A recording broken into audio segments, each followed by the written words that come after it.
So, hi everyone. Thank you for joining us again on another episode of Faith Stories. If this is your first time, a round of applause. Welcome, welcome, welcome, welcome. I'm sure that you will not only leave here encouraged, but you will leave here assured once again that God loves you. On this channel, all we do is chronicle the faithfulness of God. We chronicle how God is love, how God is good, and how He keeps being our Father. Today, I have someone with me who I would say got a miracle without any medical intervention.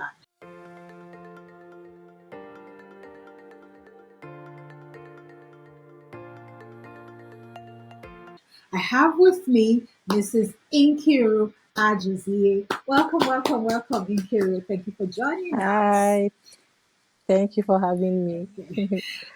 As we are starting, we usually would ask our guests about their faith story.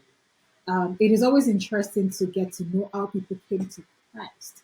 Are you a Christian? And if you are, at what point did you, can you say that you took the sinner's prayers, right, to say, God, I am giving my life over to you? So, yeah, over to you, Nkiri.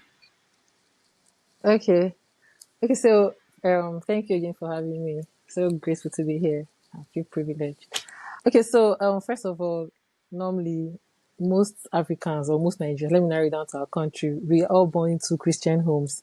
So by default, I'm a Christian because I grew up in a Christian home. But I won't say I had a relationship with God because I was just a passive Christian. So I would say my work with God started in 2018. 2018, that was when my work with God started. And what triggered it was the diagnosis I got. That was what triggered it. But prior to that time, I go to church. I do everything, go to church, pray, and all of that. But there was no personal relationship. It was just for the sake of it. So everything started in 2018 after the diagnosis came. So it was like okay, so I got married in 2017. I got married in 2017, August precisely. And before then, I already knew I had PCOS because when I was dating my boyfriend at the time, which is my husband right now, so I didn't want to lie to him because my period has never been constant right from when I started seeing it when I was in GST. It has never been constant. So I didn't really know what was wrong. I had gone for a test when I was younger, but they said it was hormonal imbalance and it was going to correct while like when I'm growing up and all of that. So I was like, okay, fine, no problem. But it never really corrected. So I just had to let him know that okay, this is so it don't look like I deceived him into like getting married to me and all of that. So when I told him of the whole, because he has a medical background, he studied human anatomy in school. So when I told him, he suggested we go for a test, and that was when I found out I had PCOS. But even after getting the diagnosis, I won't really say I felt bad because I was like, since the doctor said you could still get pregnant, it's still like manageable with drugs and all that. Okay, fine, drugs, no problem. I was not really bothered. So after we got married, I was hoping that, okay, once you get married, you start taking the drugs and before you know it, you get pregnant. And you know, the whole Nigerian way now, like once you get pregnant, once you get married, you want to get pregnant immediately. So The womb watchers are we got watching married you. August. As in, you get like sharp, sharp, no time. So we got married in August. By September, we went to the hospital fast. We started, in fact, our doctor at the time was even asking, why are you guys in a hurry? We're like, we just wanted to start the treatment. So he started giving us drugs and everything. I was taking drugs, but it wasn't working. And when I'm taking these drugs, you're expecting that, okay, immediately you start seeing results, at least for the first 2 to 3 months. But I did not, nothing happened. My period was coming, yes, but what I wanted was to get pregnant and it wasn't coming. So in fact, I had to, those drugs now were even doing more harm than good because first of all, they were lowering my sugar level. They're making me bloated, making me big. I was just changing physically and all of a sudden I just started getting depressed. So by December 2017, I'm like, I'm going to stop taking these drugs. Like I can't, because first of all, I don't even like drugs. I hate drugs. So I'm like, I'm going to stop taking these drugs. So I was talking to my auntie and I was telling her everything. And she just told me that it's time for me to drop those drugs and connect with God. And when she said those words, immediately, like it was not negotiable. I knew that I was going to do this because I'm like, if I don't want to go the medical way, then I have to trust God to make this happen. So that was what bettered my relationship with God. Like I was like, okay, let me put God to the test and see if this will really happen. So my relationship with God started because of this diagnosis. Wow. Yeah, Okay, so yeah, difficulty brought you to God. So can you share yeah, with us at the point where you came to God in 2018, right? yeah. You've told us what led you to Christ. But at the point where you came to Christ, what happened after, and how did you get your testimony? Because you were testing God, Okay. like you said, you were putting Yes, God to sure. test. Definitely. Yes. So, okay, so I was actually expecting that it would happen very quickly, like God will do it quickly because okay, I've already involved him in it. So 2018, I started listening to, and coincidentally, my cousin started a book club that same year. So we were part of the book club and it was supposed to just be a club where you share the books you've read. But it ended up becoming I don't want to say a religious gathering, but it was like a more of a spiritual gathering because it made me grow spiritually. So I started listening to sermons a lot, started, studying my Bible. In fact, it was even in that 2018 I got my son's name. His name is Bethel. I was praying for twins actually, Bethel, and then the girl's name was supposed to be Eliana. So 2018, I didn't get pregnant, but I was still hoping. Although something very profound happened in 2018. So for the first time, my period came out without drugs. It came out without drugs. And from that 2018, it was constant back to back. Like I never missed it for once. Every month it was. And this is something that never happens because sometimes I see my period once a year, max 3 times. They never come like month back to back. So from that 2018, my period started coming every month, continued 2019, 2020, but I never got pregnant. So I was still hoping, but when you are even expecting, like you have days when you are sad, when you are just discouraged, like is this even going to happen at all? So sometime in 2020, I remember in 2020, um, February, precisely February, I was watching Tuesday sermon for my church. Then Harvesters, that's church I used to attend. Although now I've changed my church, but I was still a very ardent worshiper there. So our pastor was preaching on Tuesday service, and then there was this faith story he shared, like of how when the church was still coming up and a faith move he took. So when I heard that, it resonated with me, and I'm like, okay, I can actually replicate this. So there and then I just heard, like I heard it, and then I didn't really understand what he meant to hear from because I thought I was hearing from myself. I thought I was hearing myself talk to myself. So I heard in my spirit, like, I'm going to be pregnant this year. This was February 2020. I'm like, hmm, pregnant, okay. If I'm pregnant, when will I give birth? I now also heard November 20th. I'm like, okay. I just wrote in because I started journaling. So I wrote in my journal. But when I wrote it, I was still doubting. I wasn't really, I was like, I sure this is even real. Like, am I the one talking to myself? I wrote it down just in case it happens because I was still trying to, I've not really, my faith in God was not really solid like that yet, but I knew he could do it, but I was not really solid like that, Sha. So I shared it with my husband and we believed. So that February came, March, my period came, but it was very faint. Like it wasn't like how it would normally come. So I'm like, this period, I started again, you know. Then April came, I didn't see my period at all. Like, this period, I started again. May came, the same thing. But I was having some funny symptoms, but I didn't really even think it was going to be pregnancy symptoms, which is now even very funny because if you are believing God for something, are you not supposed to check when you start seeing some? So Yes. it's like you're believing for this and then you're having some strange symptoms and you're still saying this period because that means I didn't even really believe that God had healed me. If I'm still saying, oh, this period has started again, it's not coming out again. So, and I remember my husband, I think that was COVID year.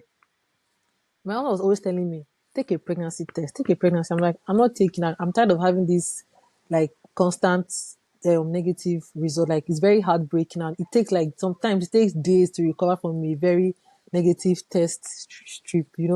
So it's like I don't want that to happen to me. If I'm pregnant, I will find out. Let me just find out by myself like that. So we're like, okay, no problem. She says so.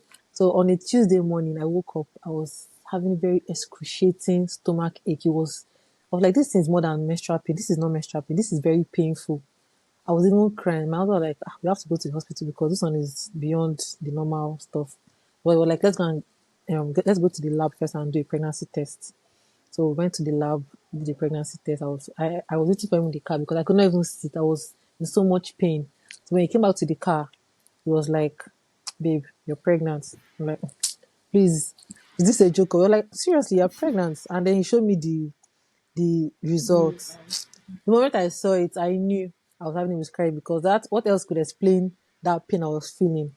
So we got to the hospital, they checked me and everything. So I was admitted actually because they tried to salvage the pregnancy, but I think it was for like 4 days. But the funny thing is that period, there was just this peace I felt. Like, I don't know. Yes, I was sad. I was going through that, but I was even more of like, I was grateful, more grateful that I could get pregnant. This is my very first time in my life of ever getting pregnant. So I'm like, God, even if I lose this pregnancy, I'll still be grateful because you showed me that I'm not barren.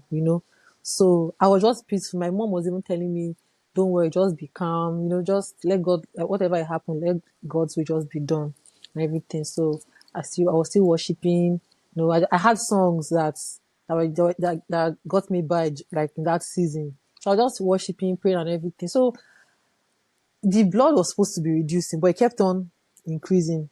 So now, and let me add this, one of the ways God speaks to me, like along my journey with God, I found that one of the ways God speaks to me is through my dreams. So while I was in that hospital, I had a dream. I got admitted on Tuesday, right? On Tuesday. Then on Friday morning, I woke up like around past 4. But I was bleeding seriously. Like I was panicking. So I just went to clean myself up and I came. And when I told the nurse and everything, she was like, I should talk to the doctor. So at the end of the day, I was asked to go for another diagnosis, and they found that the diagnosis was incomplete abortion. That was what the diagnosis said, which means the pregnancy was couldn't be saved anymore. When I saw that test, when I saw that result at the hospital where I went for that stuff, my legs were shaking. Like I almost fell there. Like I could not. I just had to hold myself together. I just had to hold myself together to leave that place. And when I got into the car, I cried all the way. It was from Bagada. I cried all the way from somewhere in Bagada, Lagos, to the hospital where we were at. It was like a 15 minutes drive. I cried. I didn't even care if people were looking at me because I blamed myself. I was feeling guilt. I'm like, I caused this for myself. I wouldn't have drank. So when I got to the hospital, we gave it to the doctor. He was like, okay, that he will come and see us later. Later in the evening, we were in the room. He came to meet us and everything. Told us, gave us the options for evacuation, and then we chose the D&C method. Now, this dream I had, it was when my doctor left. That dream just flashed. It just came to me like in that dream. I was in the hospital. I was sitting on the bed. My husband was sitting beside me. We were there. The room was getting a bit dark. Then two doctors walked in. A guy and a lady walked in and told us that we lost the pregnancy. The same way it happened in the dream was the same way it played out. I was on the bed. My husband was beside me. The doctor came in with a lady that was like doing her internship, a doctor too. Both of them came in, and it was already a bit dark when they came in and gave us this time around, they just told us the options for the evacuation. So I was just like, this, like, I don't need any other evidence to know that God is just with me. Like, because sometimes we think that God will answer us in the way we want. Like, God can show for us in different ways, because at that point, I just felt like He had already prepared me for what is ahead. So He had already comforted me. He had shown me everything, how it was going to happen. So I think that was even what helped me heal, like, from that first miscarriage. So I went for the evacuation. I did it all through that night. I was just thanking God. And then this verse dropped in my spirit, First Thessalonians 5:16-18, where it says, pray continuously, in all things give thanks. So I went home on Saturday after the evacuation on Friday. I went home.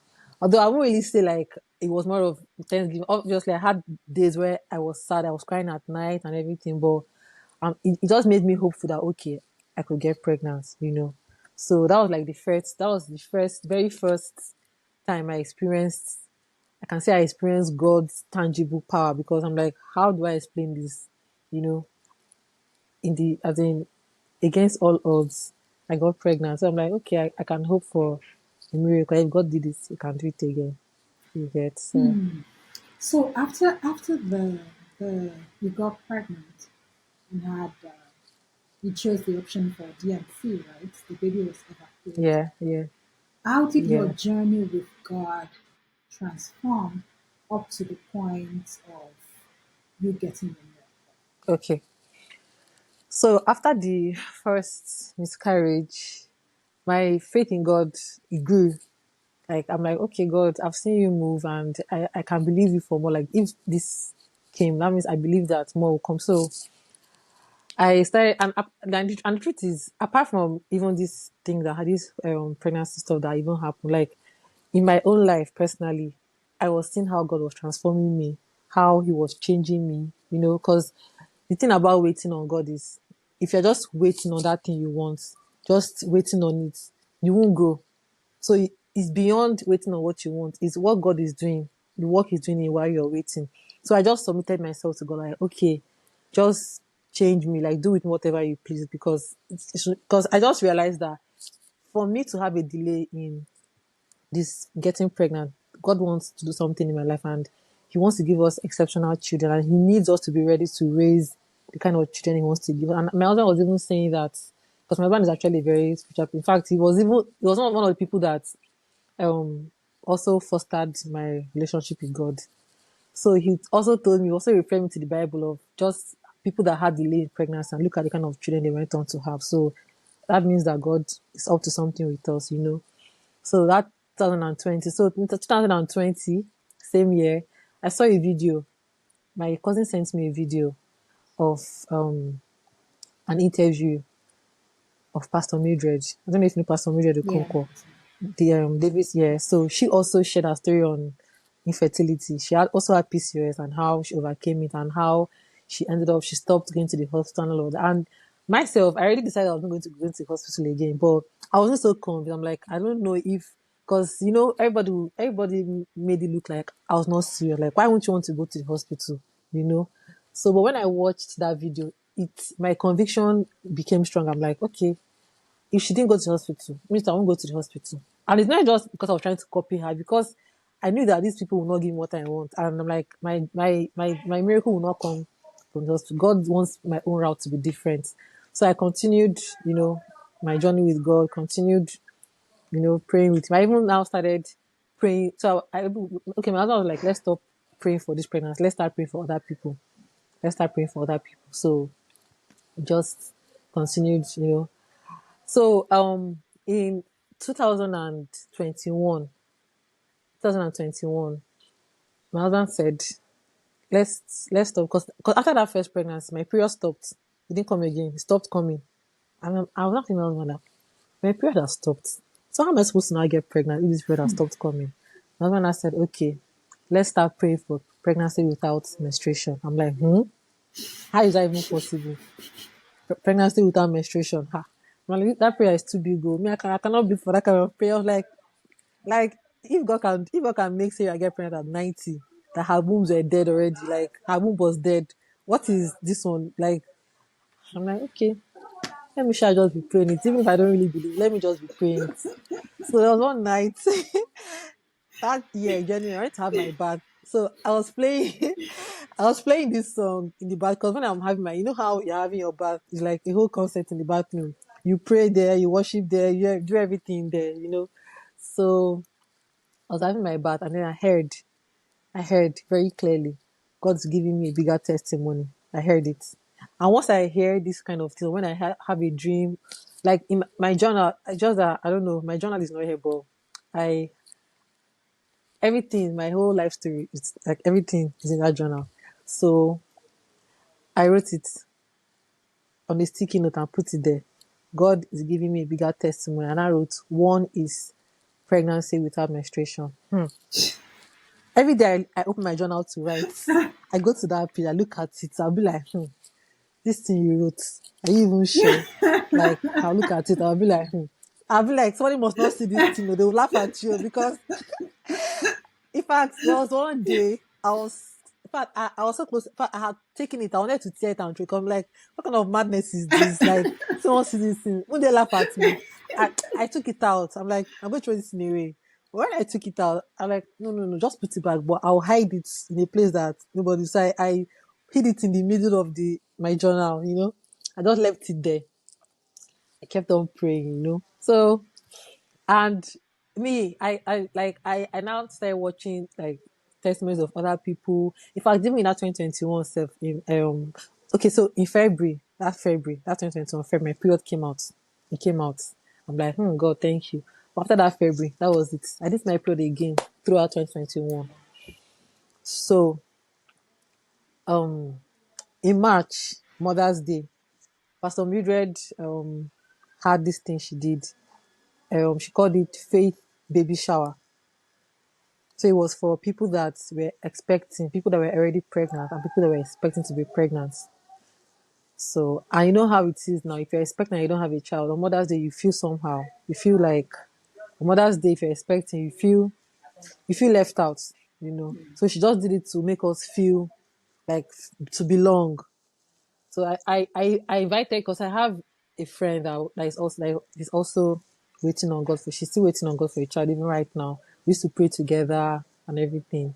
So I invited her, although she couldn't make it, but I went all the way to the island. I went. It was fun. Like, but getting into that place, the atmosphere was just bliss and watching other people's testimony and everything. So after that, my faith was even stirred up the more. So this was in March. Okay, in July, I took a pregnancy test because I was saying that this thing I went for, I must get my own testimony from it. And you still So had your in sticky July, note that you were hiding somewhere. he was there. Oh, he's still there now. So hey, God, that's taking note. Even my husband does not. He did not even know I wrote something like that because I was just like, what kind of man? so, so in July, because okay, let me even take you back to something happened in 2020. After that miscarriage I had, so I was like, that means very soon I'm going to get pregnant, sharp, sharp, because everybody, my family members were saying, now that it has happened, your womb has opened, don't worry, sharp, sharp is going to come in. So it means I was like, Abio, sharp, sharp. So any small thing happens, I'll be like, am I pregnant? Am I pregnant? I will now go for a test. So I was having, like, my mind was already telling me that I was pregnant. So I took a pregnancy test and it was negative. I was angry at God. I was mad. Like I was supposed to even do a fast that July 2020, but I was just like I was not having it. I was bitter. I was angry. I was like, God, why is it taking long now? So my husband just told me something that changed everything for me. He told me that, so are you with God for what He's going to give to you or for who He is? So are you trying to say that if God doesn't give us a child, you're going to stop worshiping Him? Although at that point when he said that thing, I didn't even care. I'm like, what is this one even saying? Please, I'm like, He doesn't. say He this is not doesn't know even that you temple. came to God to test him. you know. So I just later I pondered on what he said. I ended up doing the fast and my heart got better and everything. So that's fast forward back to 2021 now. So now I told you I started my period only in February, right?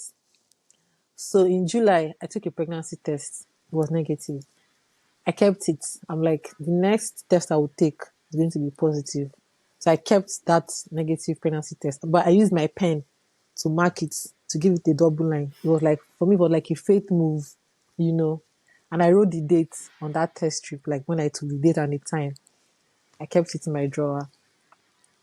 Now, in that same July, I woke up one morning to pee. And you know how when you wake up, you just hear some words in your spirit, like is in your spirit. It's not like it's like you just heard it drop in your spirit and you're waking up and you're hearing it. So I woke up and I heard two verses. The first one was Isaiah 41:19.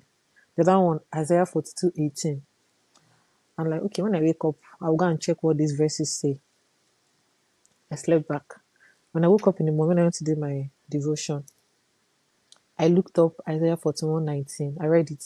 Isaiah 41:19 says, um, I'll plant trees in the desert, I'll plant forests in the barren land, you know, and then forests will grow. You just mentioned different trees that will grow um in that barren land and in the desert. I'm like, okay, let me even see what verse 20 says. So verse 20 now said, people will see this and know and come to understand that I, the Holy One, made this happen. I'm paraphrasing it, sha, like we can still get the actual verse, but when I read it, I'm like, Jesus, this is talking to me because like he said, I will grow trees in the desert and I will grow forests in a barren land. Like if you look at it, I'm actually like not like I'm barren, but like my womb has not been able to. I don't have a child yet. I forgot that this is so specific. So I sent it to my husband. I wrote it in my journal. I'm like, God, I know that you're telling me that I'm going to get pregnant, and I received this. I claimed this.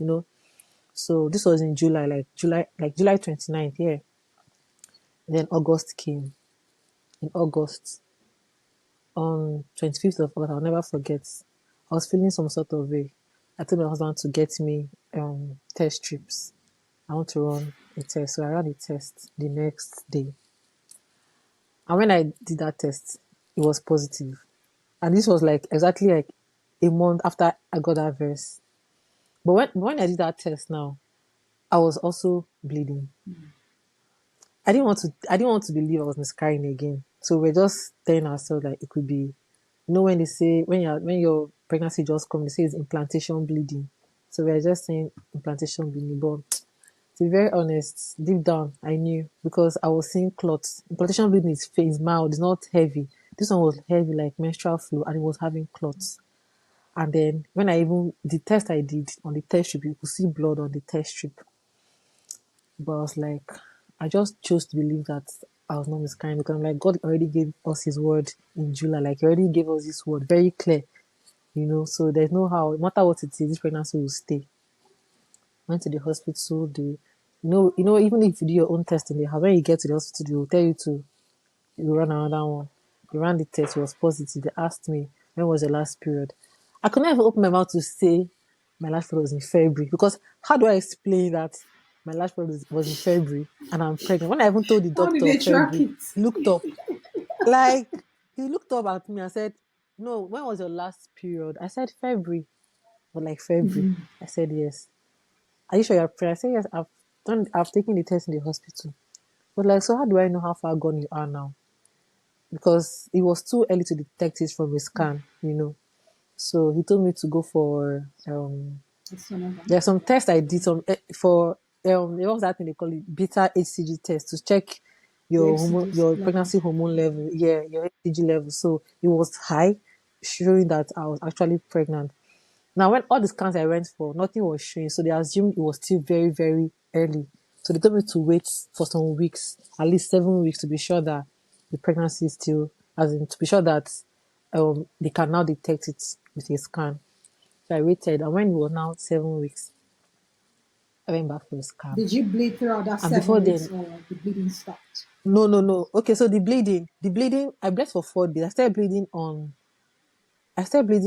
a Thursday, right? I think I bled for 4 days. It bleeding stopped on a Monday. It stopped on a Monday. I bled for 4 days. And the funny thing is that when I was having that bleeding, I was not comfortable because I'm like, this thing is like period. Like, this is not supposed to be this way. But I just kept on praying. I just kept on making declarations. I just kept on speaking life. That nothing happened to my children. Because I believed. Because I was like, whenever I get pregnant, I'm going to carry twins. So I was like, nothing happened to my children. Kept on praying. I kept on praying. So on that Monday, I went to pee and then I saw this very heavy clot. When I saw that clot, I cried. I was like, I wailed because I knew what it meant. I cried. Just for me to stand up again, another clot fell out again.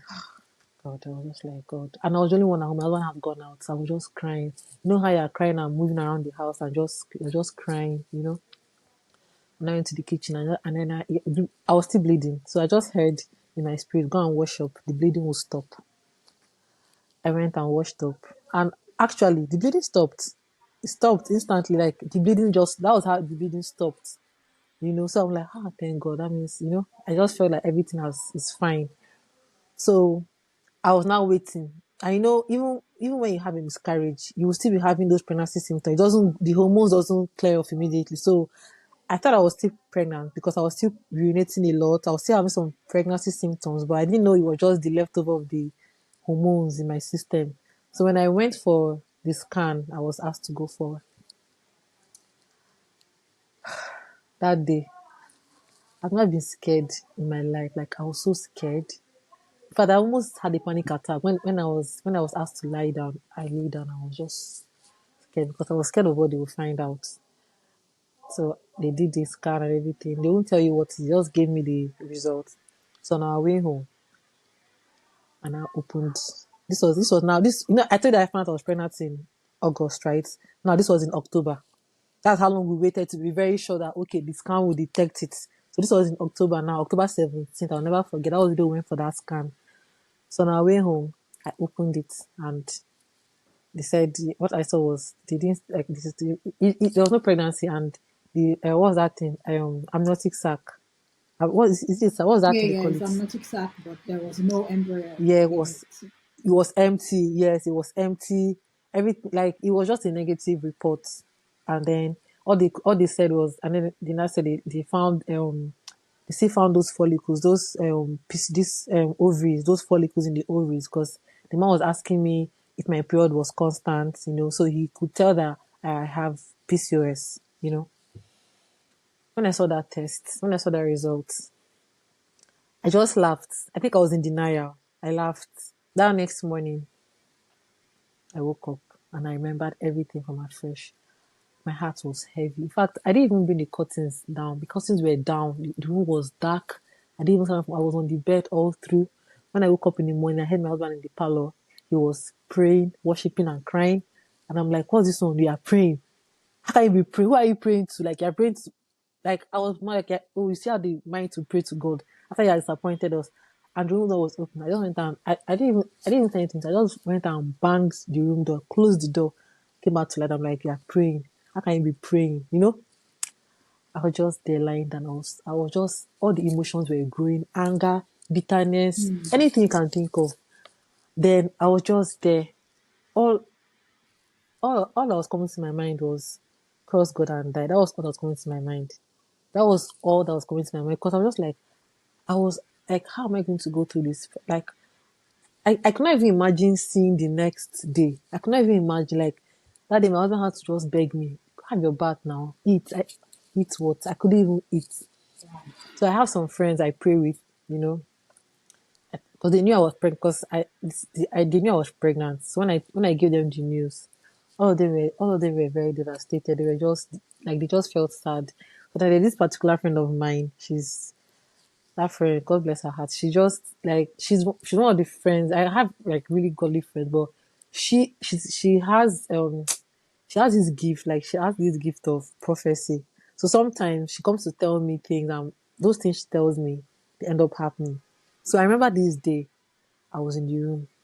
I was angry, bitter, and all that was coming to me again was because I was just going through, I was not reading stories of how people, okay, miscarriage stories, how they got their miscarriage. I was just trying to see if this could cheer me up because I could not even pray. I couldn't even pray because I'm like, how can I even pray to this God? Like, he's a wicked God. He's not, he doesn't keep to his word. Like, is he even real? Does God even really exist? So I was just like, curse God. And I'm like, yes, I'll curse God. And because God doesn't even, I was just like, God doesn't even exist. I was just angry. Like, what's the one that will happen now? Then let me die because I can't even go through this pain. Like, a lot was going through my mind. I was just there in the room. My friend called. She stays in the US. She called me. And when she called me, I just reluctantly picked that call. In fact, I put it on speaker and just kept it away. She was praying with me, she was crying. And me, I'm like, I just put the phone away. Because anybody that's coming to tell me pray or anything, like at that point, you can just be my enemy. Because what do you mean pray? Who am I praying to? But one thing she said to me that now calmed me, that she was just, not told me, um, talked to me on the spirit of bitterness, that I should not allow the spirit of bitterness to take over me.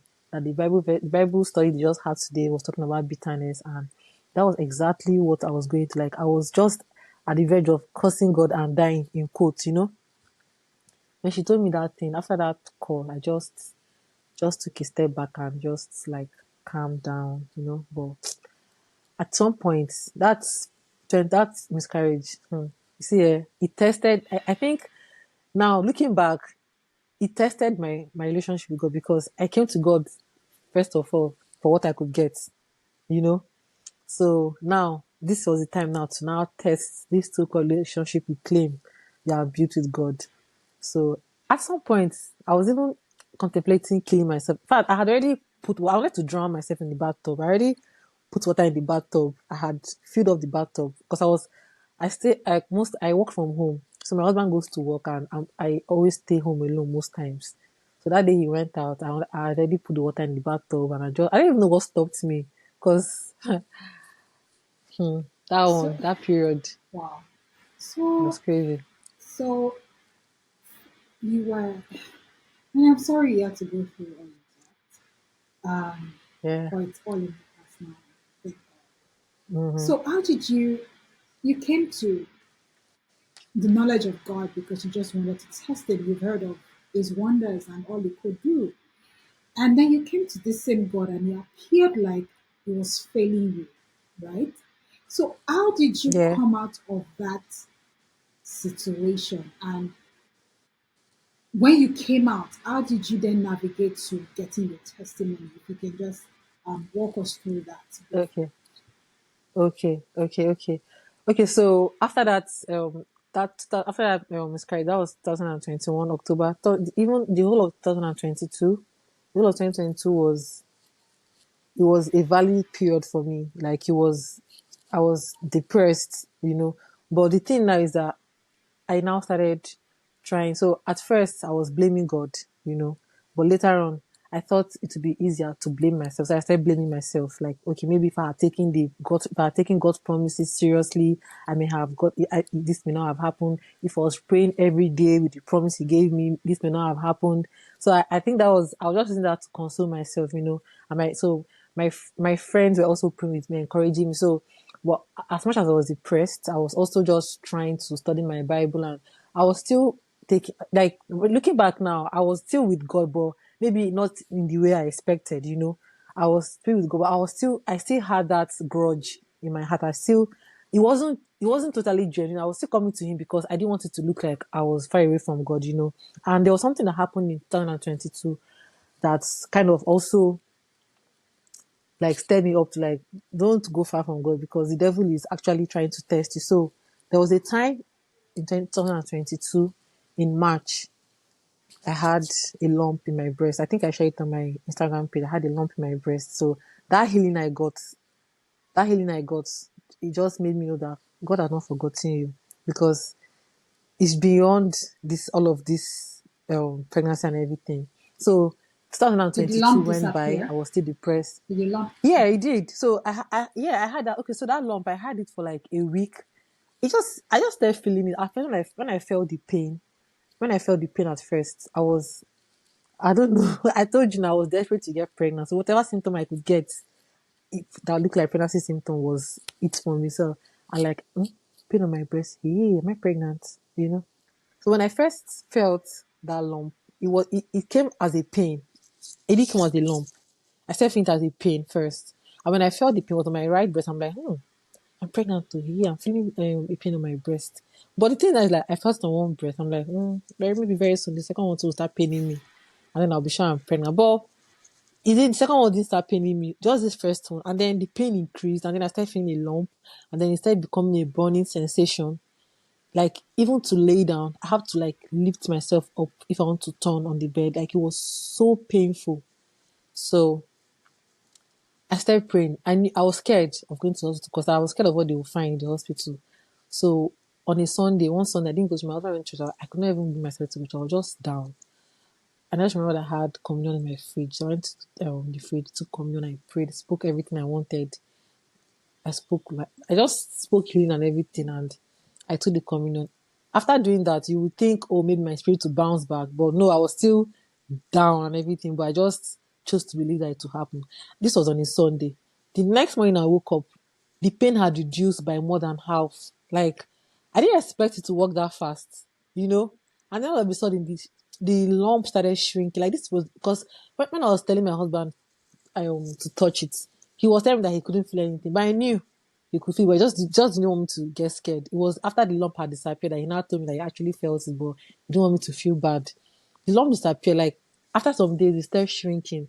And then since it started shrinking, I just left it. I forgot about it. It was just after a while, I'm like, oh, this lump has finally disappeared, you know? So it just like kind of brought me back to God somehow, you know? So that continued. Like, I just still, I was not, it didn't change much. It changed, but my relationship with God was still not top notch, you understand? So I was just getting by basically. Life didn't really have much meaning to me. I was just wondering when I would come out of. My husband was even telling me that I've not been in this valley for too long.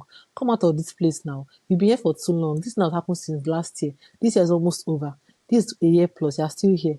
You know, I didn't know how to. I wanted to, but I couldn't. So 2023 came.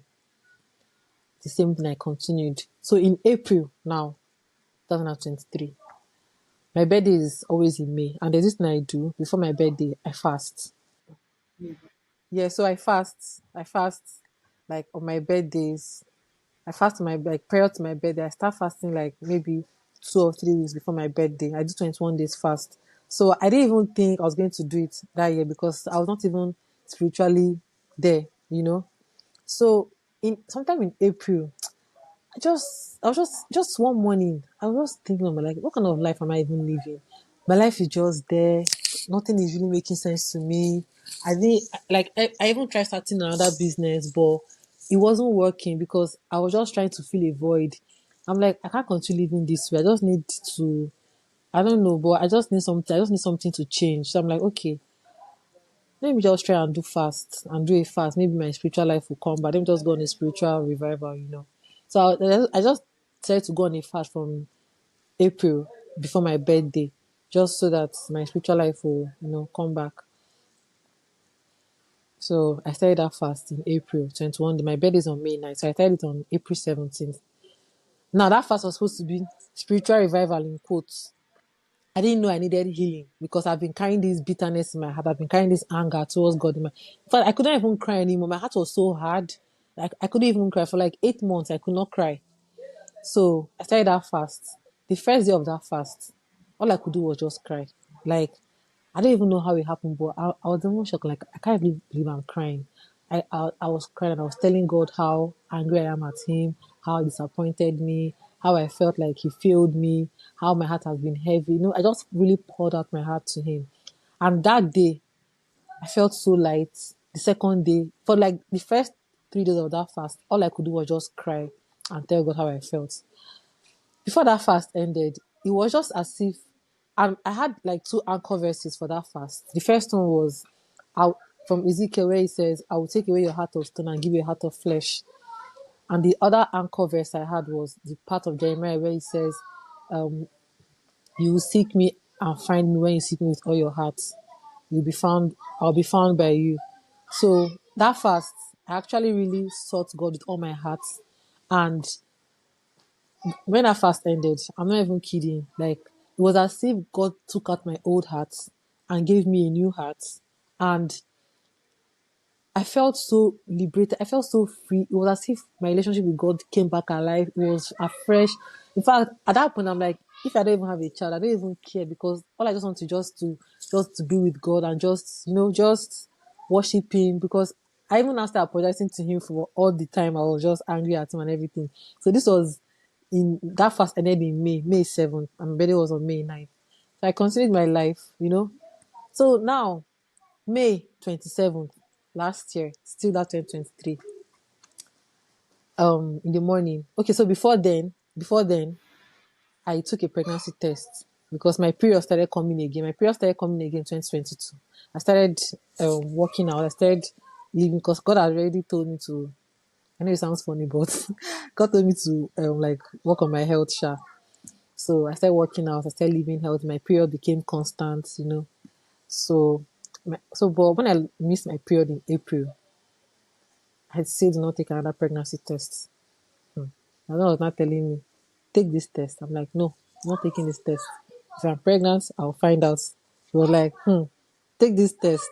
Me and I remembered like, take this test too, because you don't want a repeat of what has been happening. So I'm like, okay, I'm going to take the test, but I won't let him know that I took the test, so that just in case it is negative, we don't have to brood together. So I took the test on a Thursday. I took the test on a Thursday morning, but I didn't wait for the two lines to come up. As soon as I just saw the first line, I'm like, of course, as usual, first one line, I just stood up and took the test away. So I'm like, I will throw it away, like I will throw it outside the house. I didn't want him to even see it anywhere around the house. So I kept it in my drawer, my reading table drawer. This was like maybe 25th of May, I took the test. So on Saturday morning, that was on Children's Day 2023, I had finished, like, I mean, I had a very intense worship session that morning. Like, I really worshipped that morning. When I finished, I sat down to read my Bible. And as I sat down, I felt some certain type of way in my stomach. And then the next thing I heard in my spirit was, bring out that test strip and look at it again. So I brought out the test strip. I looked at it. This same test I took that I thought was negative, when I took it out from the drawer, I saw two lines there. I'm like, how? This test was negative now, So I just looked at it. I put on my, because I use glasses. I'm like, I had to wear my glasses. I looked at it. I'm like, these two lines now. So I stood up, I went to show my husband, like, do you take it? I said, no, I did it on Thursday. I didn't do it today. We're like, okay, go and take another one. I went, because if you are expecting, you have millions of test strips in your house. So I took another test strip and took another test, and there it was. So it didn't even take up to 5 seconds. Two lines. Like, I took it to my husband again. We're just looking at each other. We couldn't even say anything. We just froze. Like, we're just looking at each other. I'm like, it was too good to be true. Like, this thing I've been waiting for. Is this how it happens? It was just like, I was just so grateful. Wow. So you came from Yeah. a place where you just wanted to test God to Mm. actually building a relationship with Him Yes. and, just loving Him and just choosing to stay in His presence. That's Yeah. that's beautiful. So just to Mm. to to wrap this up, I know there might be people that are going through the same thing. It might be PCOS, and maybe they've never even gotten pregnant before. It's one thing to Yeah. have gotten pregnant and lost it, you know, Yeah. but there Yeah. are some that may never have gotten pregnant before, and there are some that have had multiple miscarriages, and this has left them in a Mm. place of fear and paralysis, where you're like, see, God was there when the first two happened, when the three happened, when four happened. He didn't do anything. So maybe we'll just keep allowing it. What would be your word of encouragement, to those people, and what would you tell them to do? Okay. So first of all, like, I really like, my heart really goes out to those, because I always say that I don't know how, like, what we did for God to answer us this early. 6 years is not 1 year. 6 years is a lot of time, but to me, it's still early, because I know there are some people that have still been waiting for 15 years, 20 years. Once I even used to say, them, I was like, God, please, I don't want to be like Sarah. Like, I don't want to have a child in my old age. Like, So, because, so I was just like, God just, like, being so faithful, answered us in our sixth year, because our marriage will be 7 years this year. So, like, to those who are still waiting on God for a child, or those who have really experienced multiple miscarriages, one thing I really say to them is, don't give up. Like, don't lose hope. Keep trusting, because after each miscarriage comes a very great level of disappointment, because you have to pick yourself up and start again. And then there's this, it gets to a point where you're even scared of getting pregnant, because you don't know if it's going to stay. But the truth is, this verse really stood, like, it stood out for me, where the verse that says, in His own time, He makes it beautiful. And and David also says, Jeremiah, I think you see Jeremiah or Isaiah says, when the time is right, I the Lord will make it happen. You know, so if you have, even if you've had multiple miscarriages or you've not gotten, some people even tell me, like I have a friend that tells me that let me just get pregnant, let me just have a miscarriage, let me just know that at least I can get pregnant. And I tell her that don't even pray for that one. That one is even more painful. With more trials come greater victories, and if you're able to come out of it, the story will be greater. So just stay with God. Don't give up, because at the end of the day, if you give up, it's not even easier on the other side without God. So just keep hoping, keep believing, hold on to the promises He has given to you, because if He has said it, as long as He has said it, He will fulfill it. Like no matter how long it takes, it will happen. Just stay with Him. Like don't leave. Because if you leave, you're going to be frustrated. And what is life without God? Already life with God is hard. So how much more life without God? You know? And also there are some people too that if you feel led, some people, if you feel led to, because we sometimes we feel like if it's not, we don't carry our own children, we're not mothers. Sometimes people feel led to adopt. If you feel like to do whatever it is that God has, just follow God, because in that journey of waiting, God will be giving you instructions, things to do.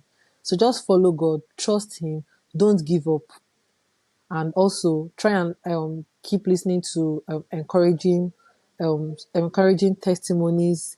Read your Bible, study, pray. Just stay with God. Basically, whatever it is that it looks like, stay with God looks like, and don't speak of the unanswered prayer. I saw this somewhere and it really spoke to me. Don't speak of unanswered prayers.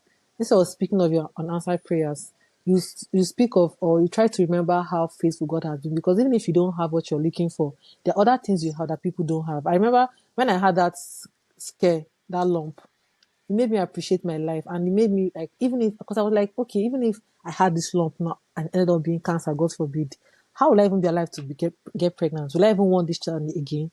So there are so many things to be grateful for. So just try and just overlook. Yeah, it's not easy to overlook it, but don't put your need above God. Stay with God. Trust that He knows what He's doing. He knows that you need this child. He knows. And sometimes God knows that we're not even ready to have this child. And personally speaking, if I had my child prior to the time I did now, I don't know how I would have raised that child, because to be honest, that second pregnancy was kind of, for me, was going to be like a show off. I'm like, finally I'm pregnant. You guys, you see, I can get pregnant. It was a show off for me, but when God took it, I don't say when God took it, but when I lost it, it made me meditate. It made me like evaluate my life and just see the place that was falling short. So yeah, Wow. just stay with God. That's all I would say. Stay with God, trust, keep believing, and keep hoping. Stay with God. The other side is Yeah. not better. The Yes. enemy only seeks to kill, to destroy. It Yes. seeks to steal, kill, and destroy. Yes.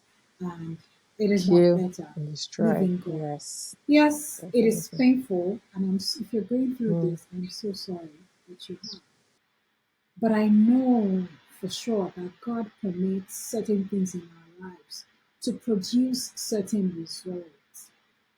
It permits it because it's like the circle of life.